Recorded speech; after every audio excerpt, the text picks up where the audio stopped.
Let's set the scene for everybody listening here in terms of why they need to be aware of fraud and why it actually does have to be at the forefront of their minds, especially when they're trying to scale their programs. Look at it this way. In 31 years of the internet, I've come up with early on in my career 2 truths of the internet.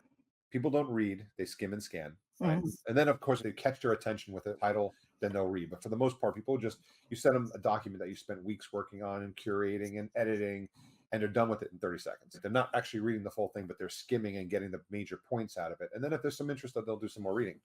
So people don't read, they skim and scan. Number two is if you pay somebody to do something on the internet, the cheaters are going to find a way to cheat the system. So the fraud we're talking about is affiliate-based fraud. You're paying your affiliates to drive traffic, to drive sales, to drive some action. You got to look at an unscrupulous character to begin with, right? Because if you're a real player and everything else, you want to do things right. You want a long-term business. You're trying to build success and everything else. We're not talking about those people. We're talking about the people that are trying to skim your system. And what they do is they send traffic to you and they realize, oh, wow, I'm getting paid. I'm making money. Now, what if I doubled my traffic, tripled my traffic? Now, maybe they start off by buying cheap traffic. We all know cheap traffic is garbage, right? Yeah. They buy cheap traffic and it's like, oh, you're still paying me for this.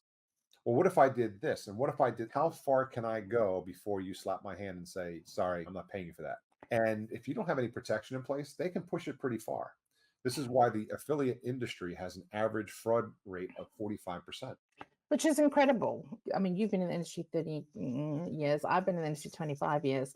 Where we came from to where we are right now has just been a series of iterations on iterations. And what happens when you stick a whole bunch of plasters on a saw, instead of actually fixing the saw, the plasters eventually fall off. And so you've got all of these layers of tech that are speaking to each other, and the delay in time when all of them do, because not everything is in real time 100% right now, unless you're on the blockchain. There is loopholes, like there are unexpected loopholes that happen that enable people to push the needle a little bit and see how far they can get away with it.